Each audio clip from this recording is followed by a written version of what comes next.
ठिकाणी म्हणजे पिंपळखेड या गावात पास्टर सुजाता यांनी निर्मिती केलेले या मंदिराजवळ आलेला आहोत। पीसीसी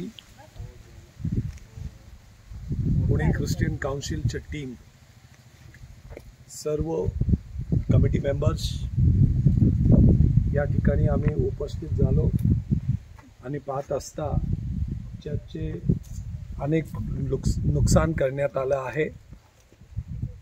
परिस्थिती खूप बिकट आहे आणि दिवसेंदिवस परिस्थिती बदलत जात आहे।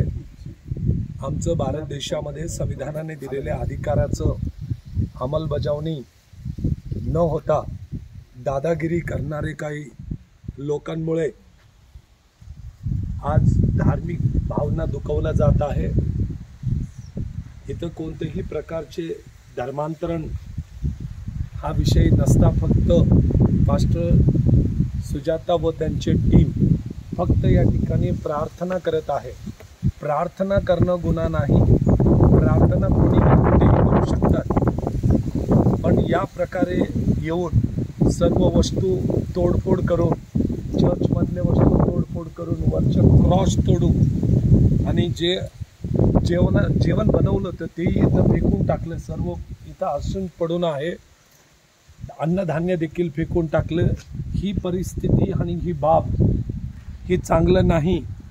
यासाठी आम्ही या सर्व गोष्टी माननीय सुप्रिंटेंडेंट ऑफ पोलीस पुणे ग्रामीणचे SP साहेब व गृहमंत्री, मंत्रिमंडळ या सर्वांना आम्हास या व्हिडिओद्वारे एकच सांगायचे की ख्रिस्त आम्ही फक्त प्रचार करत आहोत आणि संविधानाने आम्हाला प्रचार आणि प्रसाराचा अधिकार दिलाय। परंतु धर्मांतरण जर होत असेल तर तुम्ही अडवू शकताय, पण या प्रकारे स्त्रियांना मारणं, स्त्रियांच्या हातातून मोबाईल घेणं, स्त्रियांना धक्काबुक्की करणं हे कोणता न्याय आहे? आणि आपल्या देशामध्ये न्याय व्यवस्था जिवंत आहे।